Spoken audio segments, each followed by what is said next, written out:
చాలామంది అనుకుంటారు ఏంటండి మీరు ఎప్పుడు సవాలు విసురుతారు కానీ ఎవరితోనూ పోటీ పడడానికి రావాలి కదా. ఎవడైనా పోటీకి రావాలంటే కండిషన్స్ ఒప్పుకోవాలి. నేను వచ్చి 1 గంట సోది చెప్పేసి వెళ్ళిపోతానంటే ఎక్కడ రాపోతాను ఆగు. ఏలియా ప్రవక్తలు నరికించేశాడు. ఎవరిని బయలు ప్రవక్తల్ని. వాళ్ళు చేసిన వెధవ పనులన్నీ చేశారు. రాజుని రాణిని మాయ చేశారు. ఆ పనికిమాలింది ఉంది కదండి యజబెలు, అదొక దుష్ట దరిద్రురాలు అది. ఏమండి దాని భర్త ఏమో వాడొక చేతకానివాడు, ఏమండి కొంగుచాటు మొగుడు వాడు. అలాంటి వాడు వీళ్ళిద్దరూ ఒక చేతకాని దద్దమ్మలైనప్పుడు వీళ్ళకి బయలు దేవత. ఆ దేవతకి ఎన్ని వందల మంది ప్రవక్తలు? 200 400 400 మంది ప్రవక్తలు అటండి. అబ్బా ఎంతమంది పూజారులు అవసరమా ఆ దేవతకి? ఆ బయలైన దేవతకు 400 మంది ప్రవక్తలట. వీళ్ళందరూ సోది చెప్పడం వల్ల ఈ సోది మాటలన్నీ రాజు రాణి, దేశాన్ని పరిపాలిస్తున్న రాజు రాణి విని మోసపోతున్నప్పుడు జబ్బ చరిచి సవాలు విసిరాడు, పిలిచాడు, మొత్తం దేవుడు దహించేశాడు. అరే పట్టుకుంటారా ఆ గుండె వేదవాళ్ళందరినీ అన్నాడు. ఎవరిని? ఆ 400 మంది బయలు ప్రవక్తల్ని. ఏమండి ఏదో పోటీ అయిపోయింది కదా, నీ మార్గాన్ని ఇంటికి వెళ్ళిపోయి చక్కభజన చేసుకొనిరా అనలేదు ఏలియా. ఏం చేశాడు? బండకేసి నరికి అంటారా వెధవాళ్ళందరినీ అన్నాడు. ఇది పాత నిబంధన, అవునా? ఇప్పుడు మనం ఎవరు నరకంలేండి. ఓల్డ్ టెస్టిమెంట్లో ఏమన్నాడు? ఆ సందర్భం చూడండి. ఎప్పుడైతే దేవుని యొక్క అగ్ని వచ్చి దిగి మొత్తం అంతా దహించి మసి చేసేసిందో వాళ్ళు పిలిచారు, వాళ్ళ బయలు ప్రవక్తని పిలిచారు, ఆ దేవిని పిలిచారు, బయలుదేవతని పిలిచారు. అమ్మా రా అమ్మా, దేవత రా, మమ్మల్ని మండిచ్చే అమ్మా, నీ శక్తిని చూపించమ్మా. అది ఉంటేనండి కదా పైన రావడానికి దేవత, అది లేదు.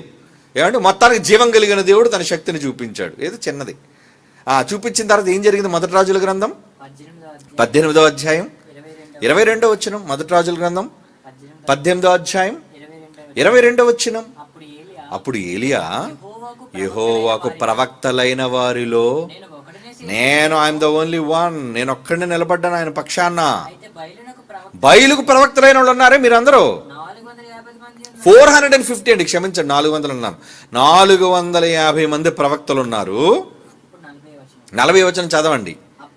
అప్పుడు ఏలియా ఫైట్ అయిపోయిన తర్వాత, డిబేట్ అయిపోయిన తర్వాత, కాంపిటీషన్ అయిపోయిన తర్వాత ఏమన్నాడు? ఒక్కడు కూడా 450 మందిలో తప్పించుకోవడానికి వీలు లేదురా. ఎందుకంటే వీళ్ళు బయటికి వెళ్ళారంటే మళ్ళా దేవత కోసం మొదలెడతారు. వీళ్ళు బయటికి వెళ్తే ఏం చేస్తారు? అమ్మా బయలుదేవత, అమ్మా బయలుదేవత అని దిక్కుమాల పూజలన్నీ చేసి మళ్ళీ ఇశ్రాయేల్ అయిన వాళ్ళందరినీ కూడా తప్పుడు మార్గాన్ని నడిపించే అవకాశాలు ఉన్నాయి.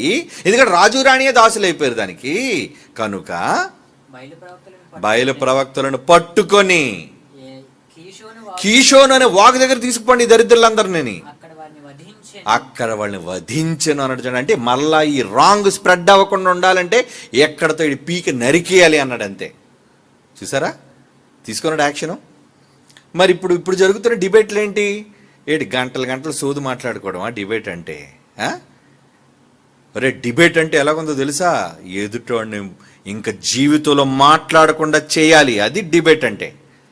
మరలా నోరిపు మాట్లాడడానికి వీలేదు. పెట్టో సంతకం పెట్టో, ఏమని నేను ఓడిపోతే బాప్తీసం తీసుకుంటాను, అది లెక్క. ఎందుకంటే సిగ్గున్నోడు ఇంకొకసారి ఓడిపోయిన తర్వాత మరలా వాడి నోటి నుంచి బైబిల్ మీద తప్పుడు మాట రావడానికి వీల్లేదు. అన్నీ అనేస్తున్నారు, బైబిల్ని నిందించేస్తున్నారు, దోషనంతా చేస్తున్నారు, డిబేట్లు అంటున్నారు, గంటలు సోదు మాట్లాడుతున్నారు, మరలా మొదలెడుతున్నారండి ఈ వెధవలందరూ కూడా బయటికి పోయి బైబిల్ మీద వ్యతిరేకులు. అవునా? మీరు చూస్తున్న సోషల్ మీడియాలో ఏంటి చెప్పండి? అన్న మాటలన్నీ అన్ని తర్వాత వాడు నోరు ముయించలేక మరలా బయటికి వెళ్ళి మళ్ళీ ఏంట్రా చెత్తవాగుడు, మరలా బైబిల్ కోసం ఎందుకు మాట్లాడుతున్నావు? ఒకడిని నిజంగా దేవునికి బలేసేస్తే ఎలా? అది ఈసారి మనం చేసే బలంటూ ఏమైనా ఉంటే ఇది కత్తులతో ఆయుధాలతో చేసే బలి కాదండి. సంతకాలు పెట్టి అగ్రిమెంట్లు రాయించి ఓడిపోయిన వాడు, నేను ఓడిపోతే బైబిల్ వదిలేస్తాను, నువ్వు ఓడిపోతే మాత్రం బైబిల్ జపం చెయ్యాలి. బాప్తీసం తీసుకొని యేసు దేవుడు నీ నోరిప్పినప్పుడల్లా యేసు దేవుడు అని ఒప్పుకోవాలి. బైబిల్ దైవ గ్రంథము అని ఒప్పుకోవాలి. లేదా నువ్వు ఒక చేతకానుడు. ఎందుకంటే సంతకం పెట్టావు కదా నువ్వు. భయం లేదు ఎవడికి. ఏదో మాట్లాడడం, 4 వాగుళ్ళు వాగడం, బయటికి పోవటం, మళ్ళీ ఇష్టానుసారంగా బైబిల్ని దూషణ చేయటం. కనుక ఆ రోజు ఏలియా ఎటువంటిదైతే చేశాడో ఇలాంటి వాళ్ళకి అడ్డుకట్ట కట్టాలి అండి. ప్రతి వాడు బైబిల్ మీద నోరు పారేసుకుంటున్నాడు. ఏమండి ఇది చేస్తున్నది మన గొప్ప కోసమో మన కీర్తి కోసమో కాదు. బాధ ఉంటుంది కదండి. నీ గ్రంథాన్ని ఏదో నువ్వు చెప్పుకోరా. నా గ్రంథంలో ఏమిటి నీకెందుకు? నేనేం వచ్చాను నీ గ్రంథం జోలికి? అయినా ఈరోజు ఈ దేశంలో ఉన్న రాజ్యాంగంలో ఉన్న హక్కు ఏంటి? ఎవరు నమ్మిన నమ్మకాన్ని, వాళ్ళు నమ్ముకున్న మతాన్ని వాళ్ళు ప్రకటించుకోవచ్చు అన్నప్పుడు ప్రకటించుకో. నీ మతంలో ఉన్న మంచి చెప్పుకోరా. నా మతం జోలికి ఎందుకు వస్తున్నావు? నా నమ్మకం జోలికి ఎందుకు వస్తున్నావు? నా అభిమతం ఎందుకు నువ్వు గాయపరుస్తున్నావు? అలా గాయపరచడం కూడా తప్పని రాజ్యాంగంలో డాక్టర్ బిఆర్ అంబేద్కర్ గారు రాయించారు. ఏమండి? రాయించిన మరి ఎవడో పట్టించుకోవడం ఏంటి? అవును, ఎందుకో తెలుసా? అందరూ మత ఛాందస్సవాదులుగానే మారిపోతున్నారు ఈరోజు. నిజాలు మాట్లాడుకొని యథార్థాన్ని అంగీకరించేవాళ్ళు కారు. తేడా వస్తే దౌర్జన్యం చేయటం, ఏమండి, దాడులు చేయటం, ఇదే కదండి తెలుసు. మనమైతే ఈ దేశంలో ఎవరిని ఏమనమండి. ఏమండి, మనం రామాయణం జోలికి వెళ్ళం. చాలా ఇంచుమించు ఒక దశాబ్దం క్రితం నుంచి చేస్తున్న సవాల్ ఇదే. ఖురాన్ జోలికి వెళ్ళం, మహాభారతం జోలికి వెళ్ళం, రామాయణం జోలికి వెళ్ళం. మీరు నమ్మిన మీ దైవాలను ఒక పన్నెత్తి ఒక మాట మేము అన్నాం, మాట్లాడాం. That is BOUI. ఏమంటే ఎప్పుడైనా మనం నోరు జారి ఏ దేవుడినైనా కించపరిచామా? నోరు జారి ఏ మత గ్రంథాన్నైనా, ఇతర నమ్మకాలను మనం తోలనాడామా? ఒరే మీ గ్రంథం తప్పు, మీ దేవుళ్ళు తప్పున మనం అన్నామా? అనలేదు, అన్నం కూడా. ఎందుకంటే మాకు గౌరవం. ఈరోజు ఒక సెక్యులర్ దేశంగా మనం అంతా కలిసి ఉంటున్నప్పుడు కలిసి జీవించాలి. నీ నమ్మకం నీది, నిన్ను బలవంతంగా నేనెందుకు మార్చాలి? నువ్వు నమ్మితే ఈరోజు దీనిలోకి వస్తావు, రేపొద్దున ఇంకో దాంట్లోకి వెళతావు, లేదంటే దాంట్లోకి ఇంకో దాంట్లోకి పోతావు. అది నీ నమ్మకం, నీ ఇష్టం. నీ ఇష్టాన్ని నేనెవరు కాదనడానికి. కనుక నీకు నచ్చినట్టుండు. అలాగని ఎదుటి వాళ్ళ నమ్మకాన్ని తోలనాడే అవకాశం అయితే నీకు లేదుగా. ఏమిటి, ఎంతమంది నోరు పారేసుకుంటున్నారు? మరి ఎవడు FIRలు ఫైల్ అయ్యండి, ఒక్కడి మీద ఏమండి FIR ఫైల్ అయినందుకు ఒక్కడిని జైల్లో పెట్టలేదండి. దేశాన్ని అన్నందుకు అది నిజమో కాదో తెలియకుండా జైల్లో పెట్టేస్తున్నారు. మత గ్రంథాలను అన్నందుకు వెనక ముందు ఆలోచించకుండా జైలుకు పంపించేస్తున్నారు. కానీ బైబిల్ని ఎంతమంది ఎంత దారుణంగా మాట్లాడుతున్నా ఎవడు ఎందుకంటే యాక్షన్ తీసుకోవట్లేదు? ఎన్నో క్రైస్తవ సంస్థలైన వాళ్ళు ఫిర్యాదులు చేసే గవర్నమెంట్కి, ఏమిటండి రాజ్యాంగంలో ఈ హక్కు ఉంది కదండి, మరి ఎంత దారుణంగా యేసుప్రభుని గురించి మాట్లాడుతుంటే, అవమానకరంగా మాట్లాడుతుంటే ఒక్కడు కూడా ఈరోజు ఈ సన్నాసులను పట్టుకొని ఎందుకు అరెస్ట్ చేసి జైల్లోకి వేయలేదు? అంటే రాజ్యాంగం ఏమైపోయింది? రాజ్యాంగాన్ని వాళ్ళ అవసరాలకు వాడుకుంటున్న నెరవేర్చడం లేదు. ఉన్నాయి ఆ రాజ్యాంగంలో మాటలు. నేను రాజ్యాంగానికి విరుద్ధంగా మాట్లాడనుకో, తీసుకొని ఆమె యాక్షన్. నేను రాజ్యాంగ వ్యతిరేకనైతే, రాజ్యాంగ విరోధంగా నేను మిమ్మల్ని దూషిస్తే, మీ మతాలను అంటే, మేం కానీ మా పిల్లలు కానీ, లేదంటే బైబిల్ ఓపెన్ యూనివర్సిటీ అంటే నువ్వు యాక్షన్ తీసుకో. మేము ఎవరు అనకుండా నువ్వెందుకు కోరండి బైబిల్ జోలికి, యేసుప్రభు జోలికి మాటికి వచ్చి?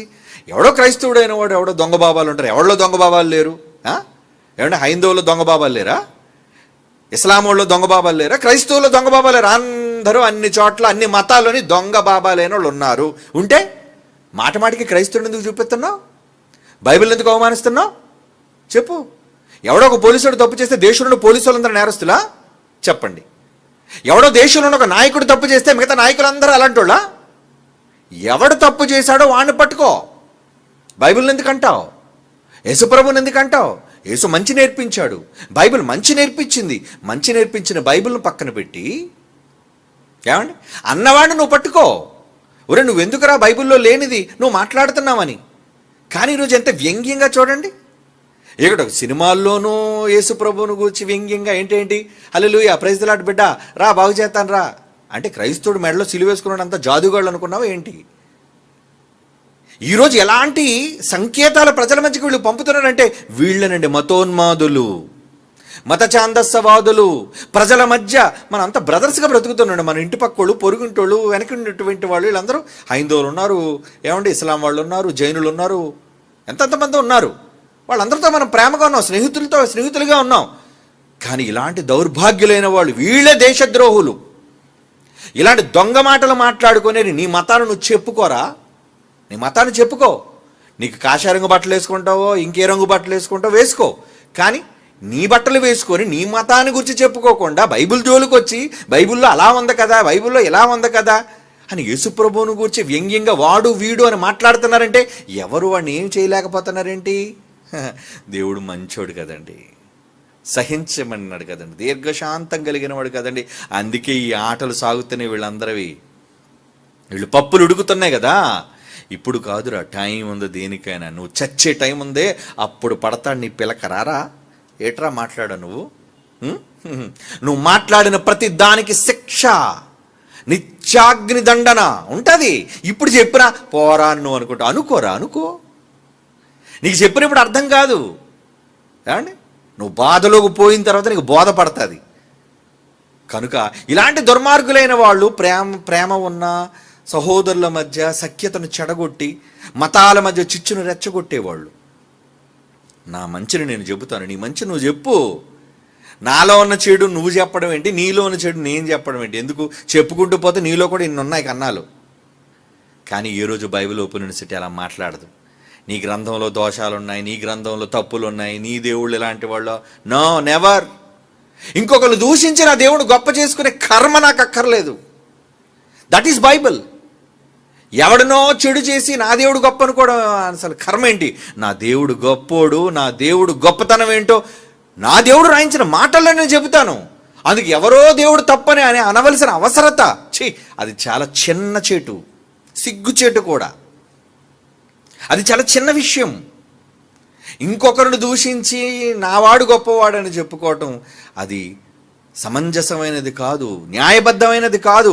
అందుకే బైబిల్ ఓపెన్ యూనివర్సిటీ ఎప్పుడు అటువంటి తప్పుడు పని చేయదు.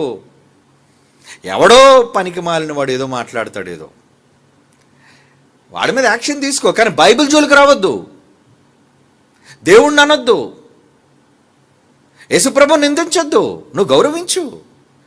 నీ దేవుడిని నేను ఎలాగైతే గౌరవించి మాట్లాడుతున్నానో నువ్వు కూడా గౌరవించు. గౌరవించమనే రాజ్యాంగం ఉన్నప్పుడు రాజ్యాంగం ఈ దేశంలో ఉన్న ప్రతి ఒక్కరికి అమలు జరగాలి. కానీ అంబేద్కర్ గారు కష్టపడి రాయించినా దాన్ని అమలు చేసేవారు ఈ దేశంలో లేరండి. చేసినా చేయకపోయినా పైనంటూ ఒక సింహాసనం ఉంది, పైనంటూ ఒక దేవుని శక్తి ఉంది. ఆ శక్తి ఎవరి పట్ల ఎలా ఎప్పుడు నెరవేరాలో, ఎలాంటి ఆజ్ఞలు అమలు జరగాలో ఆయన చూసుకుంటాడు. అందుకే ఎంత మాట్లాడుతున్నా మనం సహిస్తున్నాం, ఓర్చుకుంటున్నాం, పట్టించుకోవట్లేదు. ఎందుకంటే నేను ఒకటే మాట్లాడగాను, ఇన్ని దారుణాలు మాట్లాడుతున్నా బైబిల్ కోసం, ఇన్ని అవమానకరంగా మాట్లాడుతున్నా, ఏంటి బైబిల్కి కీర్తి తగ్గిపోయింది చెప్పండి?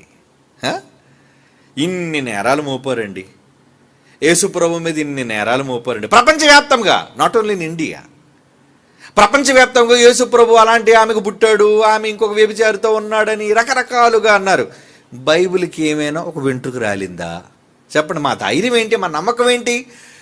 నువ్వేదో అన్నంత మాత్రాన, బురద జల్లినంత మాత్రాన, ఏమండి, నువ్వేదో బురద జల్లినంత మాత్రాన దేవుని యొక్క కీర్తి, బైబిల్ యొక్క ఖ్యాతి తగ్గిపోయేది కాదు. నానాటికి నువ్వు అనాలిసిస్ చూసుకో, లెక్కలు చూసుకో, ప్రపంచంలో క్రిస్టియానిటీ శాతం పెరుగుతూనే ఉంది.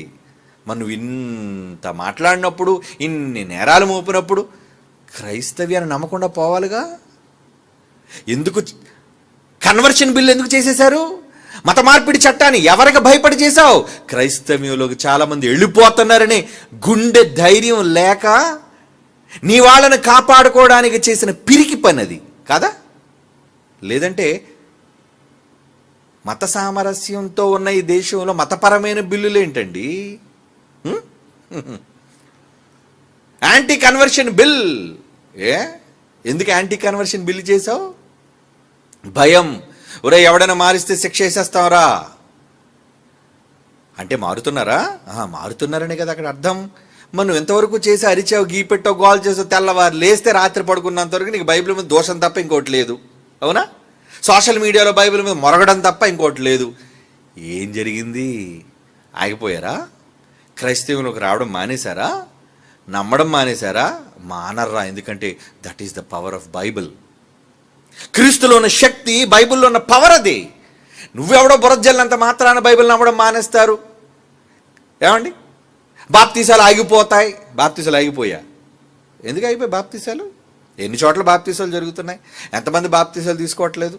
మన చర్చిలోనే ఇస్తున్నాం నెలకు ఒక 4-5 బాప్తీసాలు తక్కువ కాకుండా. ఏం బలవంతంగా ఇస్తున్నామంటే, నమ్మి మాకు బాప్తీసం కావాలండి, ప్రభువుని నమ్ముకున్నాం అని అడిగితేనే వాళ్ళకి బాప్తీసం ఇస్తున్నాం. ఎందుకు చేయగలుగుతున్నాం ఈ పని? ఎందుకంటే మనం నమ్మిన గ్రంథం తాలూకా పవర్ అంత శక్తివంతమైంది. దీనికోసం దేన్నో దూషించి అది దైవ గ్రంథం కాదు, ఇది దైవ గ్రంథం కాదు, ఇది దైవ గ్రంథం కాదని చెప్పవలసిన కర్మ మనకు అక్కర్లేదు. మనం నమ్మిన ధర్మం దైవ గ్రంథంలోని గొప్ప మాటలను చెబితే చాలు. మరి విశాఖపట్నంలో ఎందుకు మీటింగ్ పెట్టాం? నర సమాజాన్ని సంస్కరించే విశ్వరాజ్యాంగం అని బైబిల్ని టైటిల్ పెట్టాను అంటే కారణం ఏంటి? చెప్పాలి బైబిల్ గొప్పతనాన్ని. అందుకే టైటిల్ పెట్టాను అలాంటిది. విశ్వరాజ్యాంగం ఏంటండి? విశ్వరాజ్యాంగం బైబిల్ అంటే మనుషులందరి మీద ఈ రాజ్యాంగం ఎటువంటి మంచిని చెబుతుందో అదే కదా సభల్లో మాట్లాడబోయేది. దేవుని పిల్లలారా, కనుక ఈరోజు బైబిల్ మీద దాడి చేసేవాళ్ళు, బైబిల్ మీద అవమానకరంగా మాట్లాడేవారు, బైబిల్లో తెలియకుండా తర్జుమాలో జరిగిన పొరపాట్లు, ఇదిగో ఇక్కడ మోరల్ లెక్క. ఏమండి, ఇప్పుడు సోదరుడు అడిగాడు ప్రశ్న ఏంటంటే, ఎలా అండి ఇన్ని జంతువులు, ఇన్ని జీవరాశులు, ఇన్ని లక్షల జీవరాశులు అంటే ఆ లక్షల జీవరాశులు సముద్రంలో చేపలతో పాటు ఉన్నాయి. ఏమండి, 3 లక్షలు 2 లక్షల జీవరాశులు అన్నారు కదా. ఈ 2 లక్షల జీవరాశులు ఏడు భూమి మీద ఉన్నాయి అనుకున్నారా? 4 లక్షల జీవరాశులు కాదు. సముద్రంలో ఎన్ని ఉన్నాయి? సముద్రంలోనే ఎక్కువ ఉన్నాయి. భూమి మీద ఉన్న జీవరాశి తక్కువ. అందులో అన్నింటినీ తీసుకోలేదు. మగ ఆడ వాటిని తీసుకున్నాడు. వాటికి ఎంత స్థలం కావాలో దేవుడికి లెక్క తెలుసు కాబట్టి యోహానుతో చెప్పాడు. అక్కడ ఏమని? మరలా చదవండి అన్నమాట. మోరలు అని రాయబడింది. That is wrong. నేనే చెప్తున్నాను, బైబిల్లో మోర అన్న పదం తప్పు. దాని తాలూకా హిబ్రీ భాషలోని ఆ రోజు నోవహు గారికి ఉన్న లెక్క, ఈరోజు నువ్వు రాసిన మోర అనే లెక్క కరెక్ట్ కాదది. ఎందుకంటే తర్జుమా చేసినట్టు తెలుగు వచ్చి కానీ భావం తెలియదు వాడికి. చదవండి, అందుకే ఏమన్నాడు అక్కడ? ఇందాక చదివిన 7వ అధ్యాయం ఆదికాండం 40వ వచనమా? ఆదికాండం 7వ అధ్యాయం 20వ వచనం. 15 మూరల ఎత్తున అక్కడ కురిసేలండి. ఓడ 40th వరుస చూడండి, చదివారు కదా ఇందాడ. 40 అంతా గట్టిగా మాట్లాడండి, నోరు లేదేంటి? ఒకరు చెప్పండి. అంత సైలెంట్ అయిపోయారు. చెప్పండి ఒకరు. 20వ వచనం. అది కాదు, ఓడ తాలూకా కొలతల లెక్క. 6వ అధ్యాయం 15వ వచనం. ఎలర్ట్గా ఉండాలి కదా. ఆ ఓడ 300 మూరల ఏంటండి? 300 మూరలు. ఏది రోడ్డు మీద ఇప్పుడు వెళ్ళి మీరు జాన లెక్క మూరలేండి. 300 మూరలు ఎంత వస్తుంది ఓడ? 300 మూరల పొడవు. ఇటు 50 మూరల వెడల్పు. 50 మూరలే. 50 మూరల వెడల్పును, 30 మూరలు ఎత్తటండి. మామూలుగా మన దగ్గర టైటానిక్ షిప్ ఎంత పెద్దగా ఉందండి. ఇప్పుడు చదువుతున్న పెద్ద పెద్ద క్రూజ్ షిప్పులు చూడండి, కదులుతున్నాయి సముద్రంలో. క్రూజ్ షిప్ 1000 మంది పడతారు అందులో, 1000 మంది. మనిషే వాడుకున్న జ్ఞానంతో ఇప్పుడు కట్టేస్తున్నాడు. మరి దేవుడు 50 మూరల పడవున్న ఓడ కట్టించాడా?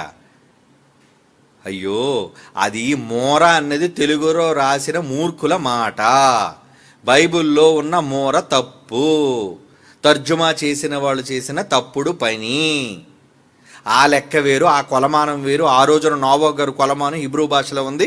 దాన్ని వీళ్ళు తీసుకొచ్చి మోరగా వీళ్ళు కన్వర్ట్ చేసి రాశారు. కాబట్టి సరిపోద్దా అంటే సరిపోద్ది. దేవుడు లెక్కల ప్రకారంగా ఇప్పుడు రాసిన తెలుగు మాటలోని మోర లెక్కల ప్రకారంగా సరిపోతుంది, సరిపోదు.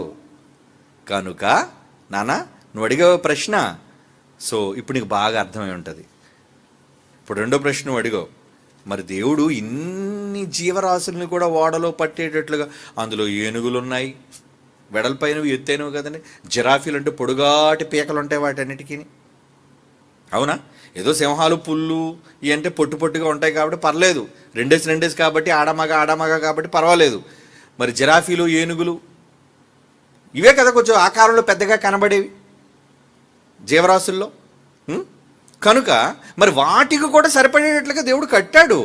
ఆ కొలమానం బైబిల్లో ఉన్న కొలతలతోనూ, అలాగే అక్కడ జలప్రళయం వచ్చినప్పుడు 15 మూరల ఎత్తు రావటం వల్ల నీళ్ళంతా మునిగిపోయి ఈ మూరల లెక్కల తప్పు. కనుక రేపొద్దున భవిష్యత్తులో ఎవరైనా అడిగితే ఇంత వివరణ మీరు ఇవ్వాలి.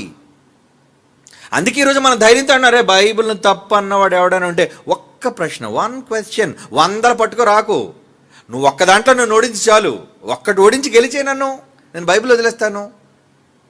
నువ్వు ఒక్కటి ఓడిపోయి అనుకో, ఒక్కటి నిరూపించలేకపోతే, నువ్వు అడిగిన ప్రశ్నకు నేను జవాబు చెప్పి నేను ఒప్పించలేకపోతే, ఏమండి నిజం నేను చెప్పినప్పుడు బైబిల్లో ఉన్నది ఇది అని అర్థం నేను వివరించిన తర్వాత నేను ఒప్పను అని మూర్ఖుడుగా అన్నావు అనుకో, సంతకం పెట్టాలి. అందుకే నువ్వు ఎక్కడికో పారిపోతావు తెలిసే బాప్తిస్మం. నేను దీనికి సమాధానం వచ్చిన తరువాత, దీనికి ఎక్స్ప్లెనేషన్ వచ్చిన తర్వాత, అంగీకరించిన తర్వాత నేనేం చేస్తాను, బాప్తిస్మము తీసుకొని క్రైస్తవుడిగా మారిపోతాను అని సంతకం పెట్టాలి. అప్పుడే కదా నువ్వు బైబిల్ తాలూకు గొప్పతనాన్ని అంగీకరించిన వాడు అవుతావు. లేదంటే మళ్ళీ కుక్కలా బయటకు వెళ్ళి మురుగుతూనే ఉంటావు. అది నీవు చచ్చినంత వరకు ఈ మురుగుడు ఆపవు. కనుక ఒకడికి అలాంటి దెబ్బ, చావు దెబ్బ అంటారు దాన్ని, అలాంటి చావు దెబ్బ పడితే మిగతా వాళ్ళందరూ గుండెల్లో రైళ్లే కదండి. రైళ్ళు పరిగెట్టాలి కదా. లేదా బైబిల్ ఎందుకు అంటున్నావు, బైబిల్ జోలికి ఎందుకు వస్తున్నావు, మాటి మాటికి దేవుడిని ఎందుకు దూషిస్తున్నావు?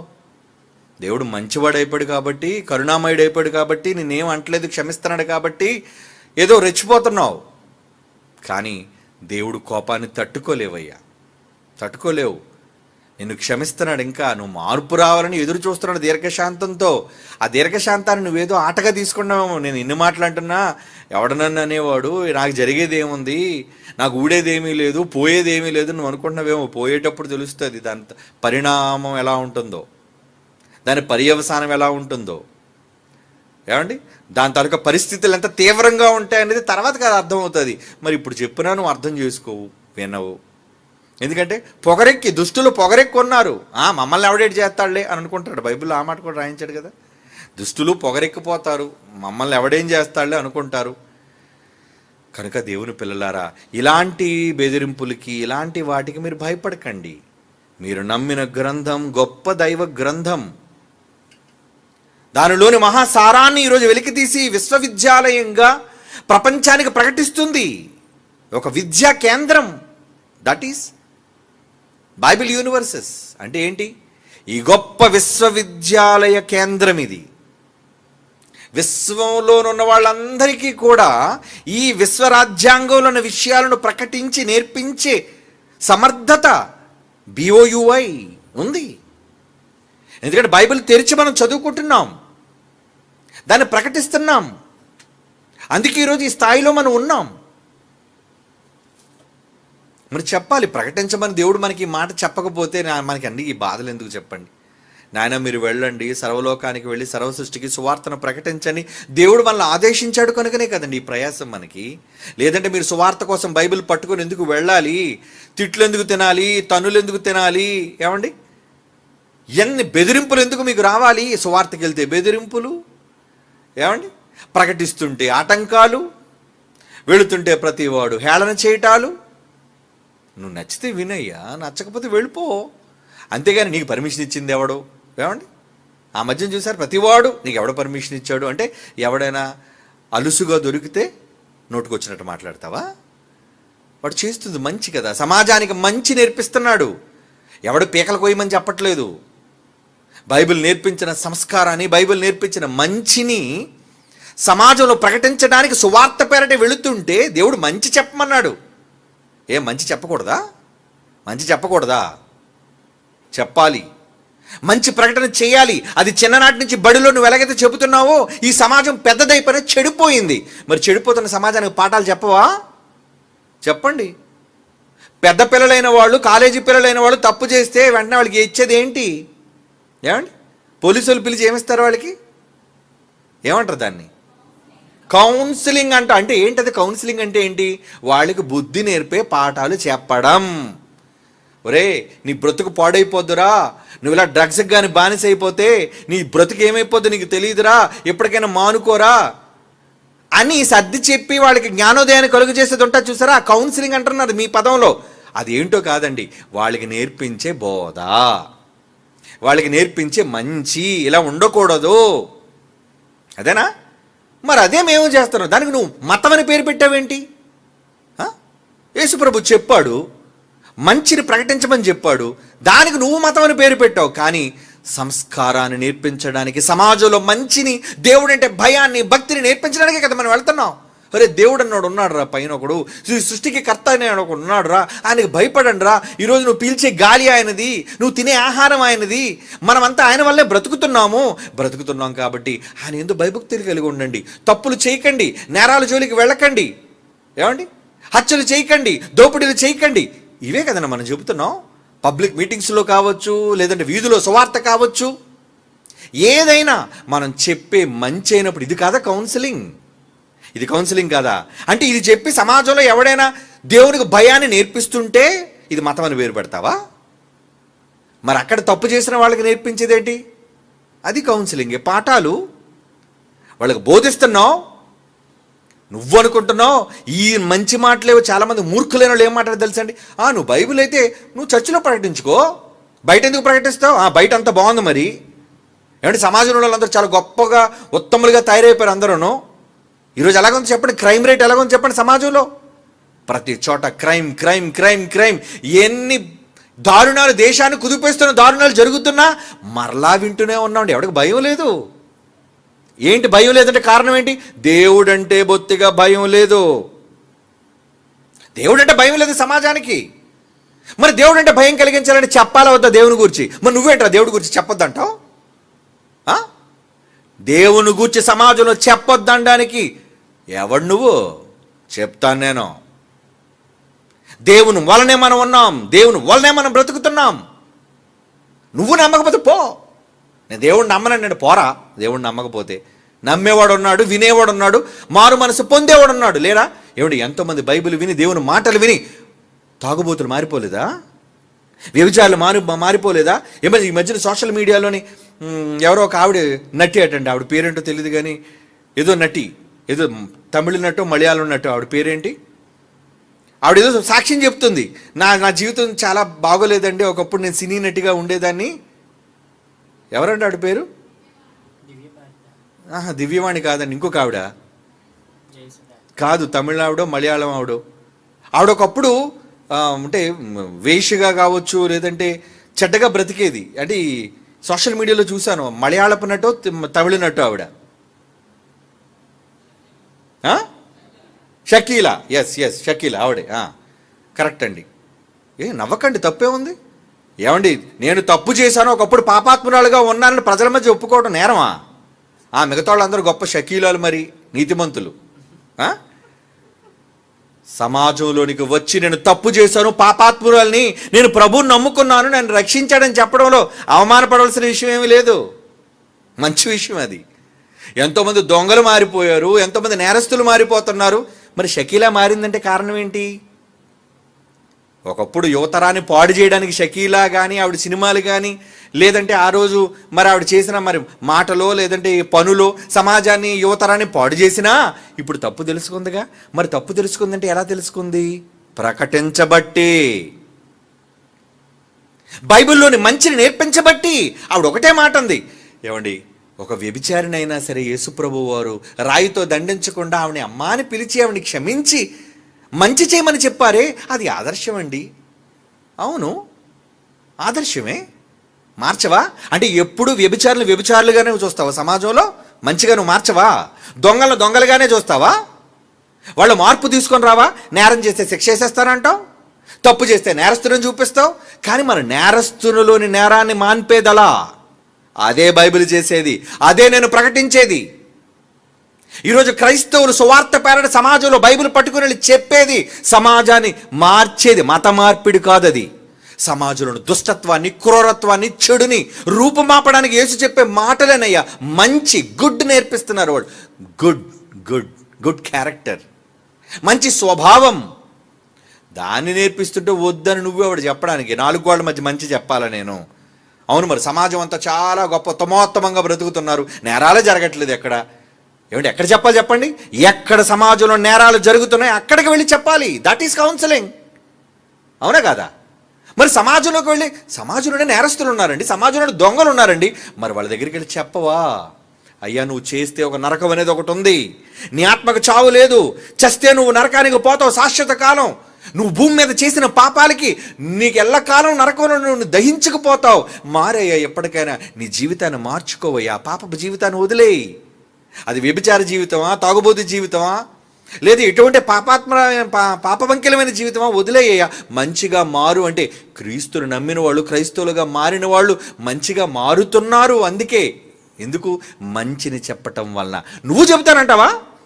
ఏమంటే ఎవడో మూర్ఖుడు మాట్లాడుతున్నాడు. ఎవడో హైందవుల్లో ఎక్కడా మేము చెప్పం కదండి, మేము ఎక్కడ బైబిల్లో మీలా క్రైస్తవులు చెప్పినట్టు సువార్తలు చెప్పం, ఇస్లాంలో ఎక్కడ సువార్తలు చెప్పరు. మీరు చెప్పకపోతే మానేయండారా, మీరు చెప్తే మేము వద్దనమండారా? చెప్పండి, పోనీ మీరు చెప్తారా? చెప్పండి. మాలాగా చెప్తున్న మమ్మల్ని అడ్డగించకండి. మీరు చెప్తారా? కమాన్, మీరు వీధుల్లోకి వెళ్ళి చెప్పండి. అది ఏమిటి, కొంతమంది నిజంగా హైందవ సోదరులైన వాళ్ళు మరి వాళ్ళు డ్రెస్సులు వేసుకొని మంచిని చెప్పుకుంటూ వాళ్ళు కూడా కొంతమంది వెళ్తుంటారండి. కానీ ఎక్కడో కొంతమంది. కానీ క్రైస్తవుల్లో ఎక్కువ శాతం ఈ సువార్త ప్రకటనలు ఎందుకు జరుగుతున్నాయంటే సమాజం చెడిపోతుంది కనుక. చెడిపోతున్న సమాజంలో ఆ చెడ్డవారిని మంచివారిగా మార్చడానికి చేస్తున్న ప్రయత్నం అది, కౌన్సిలింగ్ అది, మతం కాదది. మారారా? ఒక షకీలా లాంటి ఒక స్త్రీ మారిందా? సరే, ఆవిడ పాపాత్ములే కావచ్చు. ఏమండి, అలాగని ఎవరు పాపాత్ములు గారు? అందరూ పాపులే, అందరూ దొంగలే, అందరూ నేరస్తులే. నేరస్తులైనప్పుడు ఆ నేర జీవితం నుంచి మారాలి. ఒక పోలీస్ వ్యవస్థ ఏమంటుంది తెలుసా? ఒక నేరస్తుడి నుంచి ఆ నేర చరిత్రను రూపం అప్పాలండి, అది కౌన్సిలింగ్ ఇవ్వాలండి. ఒక జైల్లోకి వెళ్ళినా వాడు మరలా బయటకు వచ్చిన తర్వాత నేరం చేయకుండా ఉండడానికి వాడు మనసు మార్చాలండి. అందుకే జైల్లో కూడా బైబిల్ చెప్పిస్తున్నారు, జైల్లో కూడా ప్రకటన వాళ్ళకి అనుమతి ఇచ్చారు. తెలుసా అండి? ఎందుకు చెప్పించాలి? వాళ్ళ మనసులు మారాలి. ఒక నేరం చేసిన వాడు బయటకు వచ్చి నేను బైబిల్ చదువుకున్నానండి, నేను నేరస్తుడిగా జైల్లో ఉన్నాడు బైబిల్ చదువుకోనని ఒక బల్బీర్ సింగ్ చెప్పలేదా సాక్ష్యం?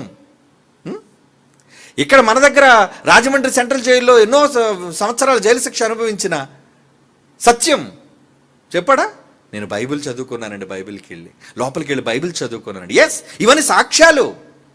మంచి చెబుతుంది బైబిల్. నీకు చేతనైతే మమ్మల్ని చెప్పొద్దని అనొద్దు, నువ్వు కూడా చెప్పు. నీ గ్రంథాన్ని పట్టుకొని రోజు రోడ్ల మీద తిరుగు. మేము అడిగితే అప్పుడు నన్ను అడుగు. నువ్వెందుకు తిరుగుతున్నావు మేము ప్రశ్నించాం, చెప్పు. మంచి చెబుతున్న మమ్మల్ని చూసి అసూయ పడకు. మేము చెప్తున్న మంచి, మేము నేర్చుకున్న మంచి సమాజానికి నేర్పిస్తున్నాం. అది నేర్పించే హక్కు నీ దేశంలోని, ఈ దేశంలోని, మన దేశం రాజ్యాంగం ఇచ్చింది. అలాగే పరలోక సంబంధమైన విశ్వరాజ్యాంగం కూడా బైబిల్ అవకాశం, అధికారం ఇచ్చింది కనుక ప్రకటిస్తాం. తప్పేంటి? తప్పు కాదు. కనుక అండి, సమాజంలో ఇలాంటి మూర్ఖులైన వారు, వక్ర జనమాలైన వాడు ఉంటారు. ఎప్పుడు వ్యతిరేకించేవాళ్ళు ఉంటారు, కాదని వాళ్ళు పక్కన పెట్టండి. వాళ్ళు పట్టించుకోకండి. వాళ్ళ కామెంట్లు వినొద్దు, వాళ్ళ మాటలు వినొద్దు, వాళ్ళ చక్రియలు మీరు చూడొద్దు, పక్కన పెట్టేయండి. మీరు అనుకున్న మంచి ఏంటో, దేవుడు బైబిల్లో నేర్పించిన సత్యం ఏంటో అది ఎప్పుడు, అది సభల రూపంలోనో, సెమినార్ల రూపంలోనో, సువార్తల రూపంలోనో, పాటల రూపంలోనో, ఏమండి సత్క్రియల రూపంలోనో, త్యాగాల రూపంలోనో చేయండి సమాజానికి. అదే బైబిల్. నిన్ను వలి నీ పొరుగు అని ప్రేమించిన ఒక్క మాటలో బైబిల్ ఉందంటే హ్యాట్స్ ఆఫ్. ఎంత గొప్పదండి బైబిల్. అంత గొప్ప బైబిల్ని ఈరోజు మనం కలిగి ఉన్నాం కనుక లోకం అనే తప్పుడు మాటలకు భయపడకుండా నీ విధి ఏంటో క్రైస్తవుడా నువ్వు నిర్వహించు. సంఘం అనే భేదం వద్దు, డినామినేషన్ అనే భేదం వద్దు, నువ్వే ప్రాంతం అనే భేదం వద్దు, నువ్వే కులం అనే దరిద్రపు భేదాలు మనకొద్దు. బైబిల్ నమ్మిన క్రైస్తవులుగా మనం బైబిల్ పట్టుకొని ఈ సమాజంలో మంచిని, నీతిని, యేసు నేర్పించిన సత్యాన్ని ప్రకటిద్దాం. మారుతారు, నిజంగా చెప్తున్నాను, మారుతారు. మారిన వారిలో నువ్వు, నేను, ఎన్నో కొన్ని లక్షల మంది ఉన్నారు, కోట్ల మంది ఉన్నారు ప్రపంచవ్యాప్తంగా క్రీస్తు మాట విని మంచిగా మారిన వాళ్ళు. ఇంకా చెడ్డవాళ్ళు చాలామంది ఉన్నారు, వాళ్ళు కూడా మారుద్దాం. వీళ్ళెవరికి భయపడవలసిన పని లేదు, వీళ్ళెవరికో భయపడి సువార్తలు మానవలసిన అవసరత లేదు, సభలు పెట్టడం మానేసుకోవాల్సిన అవసరత లేదు. రాజ్యాంగంలో మనకు హక్కు ఉంది కనుక మనం చేద్దాం. ఓకే.